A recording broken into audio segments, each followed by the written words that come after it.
일행이 예루살렘 가까이 와서 올리브산 벳바게에 이르렀을 때 예수께서 두 제자를 보내시며 지시하셨다. 맞은편 마을로 가거라. 거기에 나귀가 메어 있고 새끼도 함께 있을 것이다. 줄을 풀어서 내게로 끌고 오너라. 왜 그러느냐고 누가 묻거든 주님께서 필요로 하십니다 하여라. 그러면 보내줄 것이다. 이것은 일찍이 예언자가 다음과 같이 그려낸 이야기의 전말이다. 시온의 딸에게 말하여라. 보아라, 너희 왕이 오시는데 의연하게 준비된 모습으로 나귀를 타셨으니 어린 나귀, 곧 짐 나르는 짐승의 새끼다. 제자들이 가서 예수께서 시키신 대로 했다. 그들이 나귀와 나귀 새끼를 끌고 와서 그 위에 자기 옷을 펼치자 예수께서 올라타셨다. 무리 가운데 있던 대부분의 사람들이 길 위에 자기 옷을 펼쳐놓고 그분을 왕으로 맞이했다. 다른 사람들은 나뭇가지를 꺾어다가 길에다 깔며 그분을 환영했다.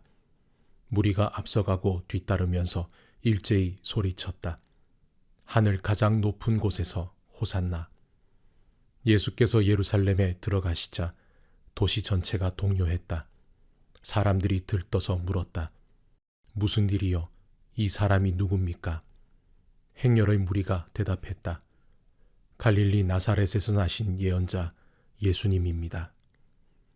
예수께서 곧바로 성전으로 가셔서 상점을 차려놓고 사고 파는 사람들을 모두 쫓아내셨다. 고리 대금업자들의 가판대와 비둘기 상인들의 진열대도 뒤엎으셨다. 예수께서 다음 말씀을 인용하셨다. 내 집은 기도하는 집이라고 일컬어졌다. 그런데 너희는 그곳을 도둑의 소굴로 만들어 버렸다. 그제야 눈먼 사람들과 다리를 저는 사람들이 들어설 자리가 생겼다. 그들이 예수께 오니 예수께서 그들을 고쳐주셨다. 종교 지도자들은 예수께서 하시는 엄청난 일들을 보고 또 성전에서 내달리며 다윗의 자손께 호산나 하고 외치는 아이들의 소리를 듣고는 발끈하며 예수께 따졌다. 이 아이들이 뭐라고 말하는지 듣고 있소. 예수께서 말씀하셨다. 물론 듣고 있다. 너희는 내가 아이들과 아기들의 입에서 나오는 말로 찬양의 집을 꾸미겠다고 하신 말씀을 읽어보지 못하였느냐. 예수께서 진저리를 내시며 돌아서서 그 도성을 떠나셨다. 베다니로 가셔서 그곳에서 밤을 지내셨다. 이튿날 아침 일찍 다시 그 도성으로 가시는데 예수께서 배가 고프셨다. 예수께서 길가에 있는 무화과 나무 한 그루를 보시고 무화과로 아침 기니를 때울까 하여 가까이 다가가셨다. 나무 옆에 가서 보니 무화과 잎사귀밖에 없었다. 예수께서 이제부터 이 나무에 영원히 무화과가 열리지 않을 것이다 하고 말씀하셨다. 그 즉시 무화과 나무가 마른 막대기처럼 말라버렸다. 이것을 본 제자들이 눈을 비비며 말했다. 우리가 본 것이 정말인가? 방금 전까지도 잎이 무성한 나무였는데 금세 마른 막대기가 되다니. 예수께서 차분히 말씀하셨다. 그렇다. 너희가 이 천국의 삶을 품고 하나님을 의심하지 않으면 너희도 내가 무화과 나무에 한 것처럼 작은 일들을 행하고 또한 큰 장애물까지 극복하게 될 것이다.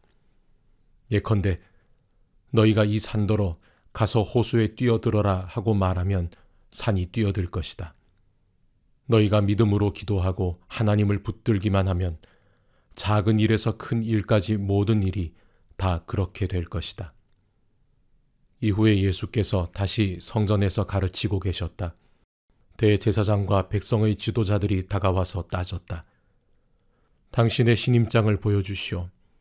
누구의 권한으로 여기서 가르치는 겁니까? 예수께서 대답하셨다. 먼저 한 가지 묻겠다. 너희가 내 물음에 답하면 나도 너희 물음에 답하겠다. 요한의 세례에 관한 것인데 그것이 누구에게서 온 권한이냐? 하늘이냐 사람이냐? 그들은 자기들이 궁지에 몰린 것을 알아차리고는 뒤로 물러나와 모여서 수군거렸다. 하늘이라고 하면 왜 요한을 믿지 않았느냐고 물을 것이고, 사람이라고 하면 온 백성이 요한을 예언자로 떠받더니 우리가 백성 앞에서 몹시 난처해진다. 그들은 이번은 예수께 양보하기로 했다. 우리는 모르오. 그들이 대답했다. 예수께서 말씀하셨다. 그렇다면 나도 너희의 물음에 대답하지 않겠다. 이 이야기를 듣고 너희 생각을 말해보아라. 어떤 사람에게 두 아들이 있었다. 그가 큰 아들에게 가서 말했다. 얘야, 오늘 포도원에 가서 일하여라. 아들은 싫습니다 하고 대답했다. 그러나 나중에 생각을 고쳐 먹고 포도원으로 갔다. 아버지가 작은 아들에게도 똑같이 명했다. 그 아들이 대답은 그럼요, 가고 말고요 해놓고 실제로는 가지 않았다. 두 아들 가운데 아버지가 하라는 대로 한 사람은 누구냐? 그들이 말했다. 큰 아들입니다. 예수께서 말씀하셨다. 맞다. 내가 너희에게 말한다. 사기꾼과 매춘부들이 너희보다 먼저 하나님 나라에 들어갈 것이다. 요한이 와서 너희에게 바른 길을 보여주었다. 너희는 그에게 코웃음을 쳤으나 사기꾼과 매춘부들은 그를 믿었다.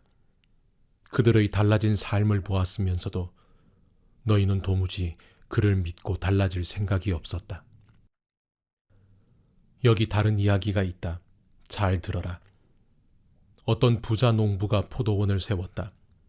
그는 포도원에 울타리를 치고 포도즙 짜는 틀을 파고 망대를 세운 다음에 소작농들에게 맡기고 먼 길을 떠났다.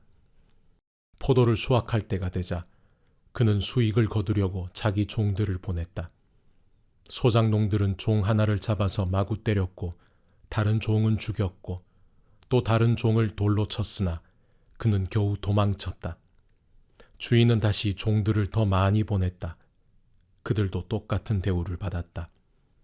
주인은 속수무책이었다. 그는 자기 아들을 보내기로 했다. 저들이 내 아들만큼은 존중하겠지 하고 생각했던 것이다.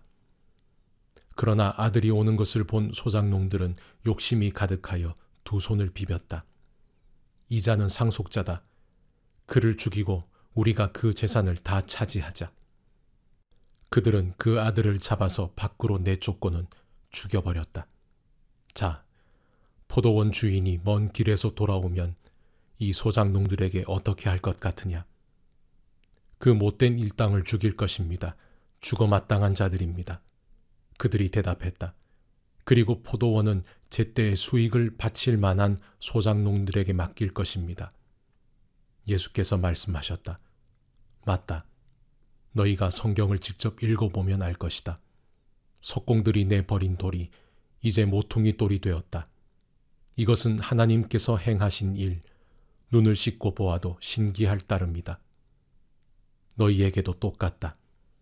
하나님 나라를 너희에게서 빼앗아 그 나라의 삶을 살아갈 사람들에게 넘겨줄 것이다. 누구든지 이 돌에 걸려 넘어지는 사람은 부서질 것이요. 이 돌이 그 사람 위에 떨어지면 그는 완전히 가루가 될 것이다. 종교 지도자들은 이 이야기를 듣고서 그것이 자기들을 두고 한 말임을 알았다. 그들은 예수를 체포해 감옥에 가두고 싶었으나 여론이 두려워 참았다. 대부분의 사람들이 예수를 하나님의 예언자로 알았던 것이다. 예수께서 이야기를 더 들려주시면서 대답하셨다. 하나님 나라는 자기 아들을 위해 결혼잔치를 베푼 어떤 왕과 같다. 왕은 종들을 보내 초대받은 손님들을 모두 부르게 했다. 그런데 손님들이 오려고 하지 않았다. 왕은 다시 종들을 보내며 손님들에게 이렇게 말하라고 지시했다. 식탁에 진수성찬을 차려 놓았으니 오셔서 드시기만 하면 됩니다. 잔치에 오십시오. 그러나 사람들은 무시하고 가버렸다. 한 사람은 밭에 김 매러 갔고 또 다른 사람은 가게에 일하러 갔다. 딱히 할 일도 없었던 나머지는 그 심부름꾼들을 두들겨 패서 죽였다. 왕은 경노하여 군인들을 보내서 그 살인자들을 죽이고 도시를 쓸어버렸다. 그러고 나서 왕이 종들에게 말했다. 결혼잔치는 다 준비되었는데 손님이 없구나. 내가 초대했던 사람들은 자격이 없다. 시내에서 가장 번잡한 거리로 나가 아무나 만나는 대로 잔치에 초대하여라. 종들은 거리로 나아가 착한 사람 못된 사람 할 것 없이 아무나 보이는 대로 사람들을 모아왔다. 드디어 자리가 다 차서 잔치가 시작되었다. 왕이 들어와 장례를 둘러보니 예복을 입지 않은 사람이 눈에 띄었다. 왕이 그에게 말했다. 친구여, 감히 어떻게 그런 모습으로 여기에 들어왔느냐? 그 사람은 아무 말도 못했다. 그러자 왕이 종들에게 명했다. 이 사람을 여기서 당장 끌어내라. 묶어서 지옥으로 보내라. 절대로 다시 오지 못하게 하여라. 초대받은 사람은 많지만 오는 사람은 얼마 되지 않는다는 내 말이 바로 이런 뜻이다. 그때 바리새인들이 예수로 하여금 뭔가 불리한 발언을 하게 해서 그를 올무에 걸리게 할 방도를 의논했다. 그들은 자기의 제자들을 헤롯의 당원 몇 사람과 함께 보내어 물었다. 선생님, 우리가 알기로 당신은 진실하고 하나님의 도를 정확히 가르치고 여론에 개의치 않으며 배우는 사람들의 비위를 맞추지 않습니다. 그러니 우리에게 솔직히 말해 주십시오. 황제에게 세금을 내는 것이 옳습니까? 옳지 않습니까? 예수께서 그들이 수작을 부리고 있음을 아시고 말씀하셨다. 왜 나를 속이려고 드느냐? 왜 나를 함정에 빠뜨리려고 하느냐? 너희에게 동전이 있느냐? 내게 보여라. 그들이 그분께 은화 하나를 건넸다. 여기 새겨진 얼굴이 누구의 얼굴이냐? 그리고 이 위에 있는 것이 누구 이름이냐? 그들이 말했다. 황제입니다. 그렇다면 황제의 것은 황제에게 주고 하나님의 것은 하나님께 드려라. 바리새인들은 말문이 막혔다. 그들은 고개를 절레절레 흔들며 가버렸다. 같은 날 부활의 가능성을 일절 부인하는 사두개파 사람들이 예수께 다가와서 물었다. 선생님, 모세는 말하기를 남자가 자식 없이 죽으면 그 동생이 형수와 결혼해서 자식을 낳아줄 의무가 있다고 했습니다. 여기 7 형제의 사례가 있습니다. 마지가 결혼했는데 자식 없이 죽어서 그 아내가 동생에게 넘어갔습니다. 둘째도 자식 없이 죽었고 셋째부터 7째까지 다 그러했습니다. 마지막에는 여자도 죽었습니다. 우리의 질문은 이것입니다. 이 여자는 7 형제 모두의 아내였는데 부활 때에는 누구의 아내가 됩니까? 예수께서 대답하셨다. 너희는 2가지를 크게 잘못 생각하고 있다. 너희는 성경을 모르고 하나님께서 일하시는 방식을 모른다. 부활 때에는 결혼할 일이 없다. 그때 사람들은 천사들처럼 되어서 하나님과 최고의 기쁨과 친밀감을 나눌 것이다. 그리고 죽은 사람의 부활 여부를 둘러싼 너희 추측에 관한 것인데 너희는 성경도 읽지 않느냐? 하나님께서는 분명히 현재 시제로 나는 아브라함의 하나님, 이삭의 하나님, 야곱의 하나님이다 라고 말씀하셨다. 이었다 라고 말씀하지 않으셨다. 살아계신 하나님은 자신을 죽은 자의 하나님이 아니라 산 자의 하나님으로 정의하신다. 예수께서 사두개인들을 압도하셨다는 말을 들은 바리새인들이 힘을 모아 공격에 나섰다. 그 중에 한 종교학자가 대표로 나서서 그분을 무안하게 할 만하다고 여긴 질문을 던졌다. 선생님, 하나님의 율법에서 어느 계명이 가장 중요합니까? 예수께서 말씀하셨다. 네 열정과 간구와 지성을 다해 주 너의 하나님을 사랑하라. 이것이 가장 중요하고 으뜸가는 계명이다. 그리고 그 옆에 나란히 두어야 할 2번째 계명이 있다. 네 자신을 사랑하는 것 같이 다른 사람을 사랑하라. 이 2 계명은 쐐기목과 같다. 하나님의 율법과 예언서의 모든 것이 이 2 계명에 달려있다. 바리새인들이 다시 모이자 이번에는 예수께서 시험하는 질문으로 그들의 허를 찌르셨다. 너희는 그리스도를 어떻게 생각하느냐? 그가 누구의 자손이냐? 그들이 다윗의 자손입니다 하고 말했다. 예수께서 되받으셨다. 그리스도가 다윗의 자손이라면 다윗이 영감을 받아서 그리스도를 자신의 주님이라고 부른 사실을 너희는 어떻게 설명하겠느냐? 하나님께서 내 주님께 말씀하셨다. 내가 네 원수들을 네 발판으로 삼을 때까지 너는 여기 내 오른편에 앉아 있어라. 다윗이 그를 주님이라고 부르는데 그가 어떻게 동시에 다윗의 자손이 될 수 있느냐? 문자주의자인 그들은 거기서 막혔다. 그들은 남들이 보는 변론에서 또다시 체면을 잃기 싫어 아예 질문하는 것을 그만두었다.